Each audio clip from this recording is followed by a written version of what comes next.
বাংলাদেশে মুক্তিযোদ্ধাদের বিতর্কিত সংখ্যা নিয়ে মাননীয় প্রধানমন্ত্রী তারেক রহমান সংসদে কথা বলেছেন, যেই জিনিসটি অত্যন্ত গুরুত্বপূর্ণ অন্তত বাংলাদেশের প্রেক্ষিতে।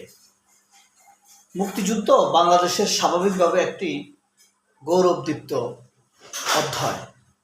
এই অধ্যায় কোনো মিথ্যাচার দিয়ে শুরু হতে পারে না, তাহলে এটার ওয়েট থাকবে না।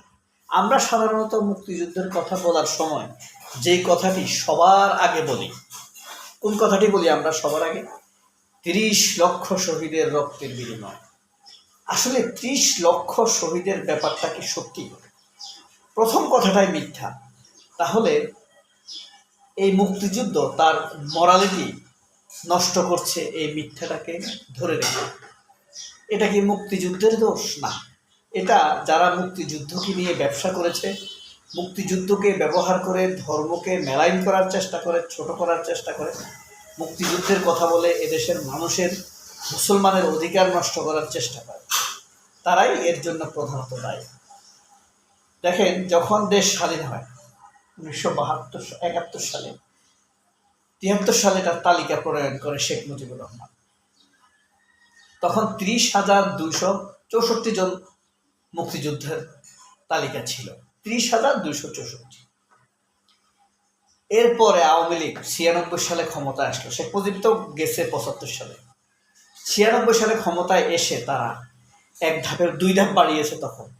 এরপরে 9 সালে ক্ষমতায় এসে কয়েক ধাপ বাড়িয়েছে, এর মাঝে খালেদা জিয়া 1 ধাপ বাড়িয়েছে সম্ভবত। এখন আশ্চর্য হবেন আপনি, মুক্তিযোদ্ধার সংখ্যা 3 লাখের কাছাকাছি। আর এই 3 লাখ লোক ভাতা পাচ্ছে, কমপক্ষে 10,000 করে। 3 লাখ লোক 10,000 টাকা করে যদি ভাতা পায়, তাহলে কত হয়? 100 টাকা করে ভাতা পেলে তো 3 কোটি টাকা, 1,000 টাকা করে পেলে 30,000 কোটি টাকা, আর 10,000 টাকা করে 300 কোটি টাকা। প্রতি মাসে 300 কোটি টাকার অপচয় করছে এই মিথ্যা বয়ান দিয়ে। বুঝেন আমাদের মুক্তিযুদ্ধ আসলে কোথায় দাঁড়িয়ে আছে। নৈতিকতার দিক দিয়ে সত্যের উপরে নাই, শহীদের সংখ্যাও ঠিক নেই, মুক্তিযোদ্ধার সংখ্যাও ঠিক নেই, যারা মুক্তিযুদ্ধের কথা বলে বেড়ায় তারাও ঠিক নেই, এদের চরিত্রই ঠিক নেই। এই কারণে মুক্তিযুদ্ধকে এদের হাত থেকে বের করে আনতে হবে, এটাকে সত্যিকার অলঙ্কৃত করতে হবে, সাধারণ মানুষকে তার অধিকার ফিরিয়ে দিতে হবে, তাহলেই কেবল মানুষ সুখী হবে। মেয়েরা তাদের নিজের পায়ের উপরে দাঁড়াবে, স্বাবলম্বী হবে, এটাই তো মুক্তিযুদ্ধের চেতনা। সবাই স্বাধীনভাবে কথা বলবে, মত প্রকাশে নিজের মর্যাদা পাবে, বেকাররা ভাতা পাবে, এটাই তো মুক্তিযুদ্ধের উদ্দেশ্য, তাই না? কিন্তু তারা কি করছে? তারা একা একা পারিবারিকভাবে কিছু পরিবার এটাকে লুটে ফুটে খেয়েছে। এখান থেকে আমাদের বেরোয়া উচিত। এই কারণে আমি প্রধানমন্ত্রীকে অবশ্যই ধন্যবাদ জানাই। এই ভিডিওটা সাধারণত করি সকল পত্রিকার হেডলাইন আপনাদেরকে শুনে। আপনি এই ভিডিওর মাধ্যমে সব পত্রিকার হেডলাইনগুলো অন্তত এক নজর জানতে পারবেন। আশা করি পুরো ভিডিও শেষ পর্যন্ত দেখবেন, সাথে থাকবেন।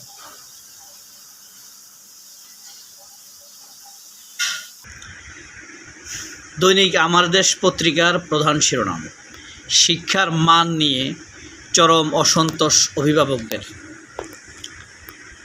আরও একটা আশ্চর্য ব্যাপার, আজকে দৈনিক আমার দেশ পত্রিকা এবং প্রথম আলো সাবজেক্ট একই, দেখাচ্ছি আপনাদেরকে। আচ্ছা, আগে এটা দেখাইনি। মানহীন পাঠদান, দায়িত্ব অবহেলার অভিযোগ বাড়ছে, প্রাইভেট নির্ভরতা ও খরচের বোঝা, দীর্ঘ সময় পড়ালেখার চাপে অসুস্থতা সহ নানা দুর্ভোগ, ক্লাস কার্যক্রমে অনলাইন মনিটরিংয়ের উদ্যোগ, মা ও শিশু। এই হলো অবস্থা। দেখেন, আপনাদেরকে মতির আলো দেখাই, জাউরাদের পত্রিকা, মিথ্যাবাদীদের পত্রিকা। দেখেন তারা একটু কিভাবে করছে। তারা আওয়ামী লীগকে দোষ দেয় নাই। যুক্ত বর্ণে হোঁচট, গণিত ইংরেজিতে দুর্বলতা, এটার আবার মতামত নিছে তাদের ঘরোয়া ইতর মাদারি অসভ্য মহিলা খামকি। এটা হইল শাহেদা ওবায়েদ, বুঝছেন? রাশেদা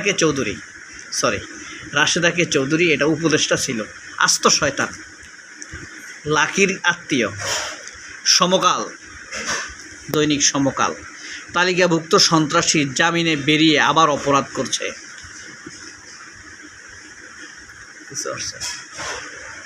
দেখেন দৈনিক নয়া দিগন্ত,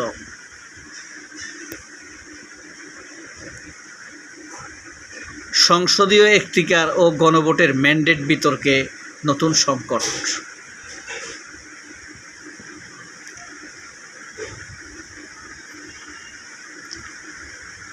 সিরিয়া, কাতার, জর্দান ও মার্কিন ঘাঁটিতে হামলা ইরানের। রাজধানীতে তীব্র গ্যাস সংকট। এল নিনো মানেই খরা নয়, এর ধরনের বোঝা জরুরি। বাংলাদেশ প্রতিদিন, বসুন্ধরা, ভারত। শার্প শুটারে আতঙ্ক। ইতিহাস কোনো নির্বাচনী স্লোগান নয়।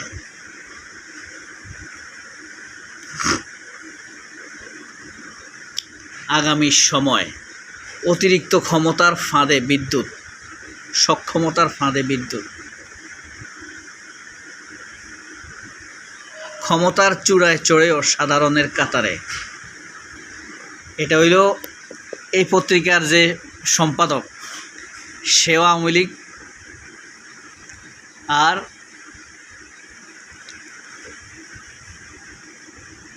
এই মানে বাম সিপিবি, আর মির্জা ফখরুল সিপিবি। ফখরুল নিয়ে লিখছে।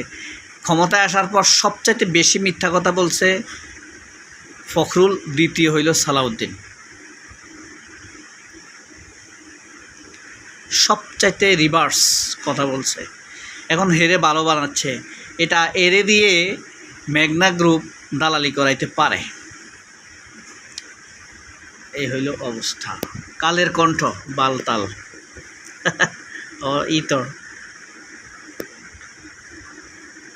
ডেঙ্গু আক্রান্ত 5 জনে 1 জন শিশু, অর্থাৎ 20% শিশু আক্রান্ত হচ্ছে। গাছই আমাদের বাঁচাবে। জীবন ইনিংস শেষ, অনন্তে সোবার্স।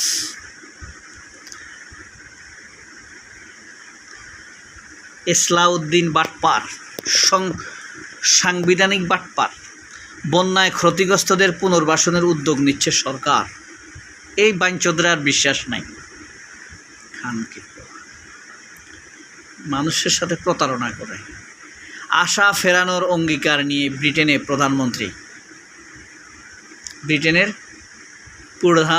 Andy Burnham. শেখ হাসিনার বাগ্নি টিউলিপ কোথায় গেল? সবাই অনেক ভালো থাকবেন। মিথ্যাবাদীদের নিপাত যাক।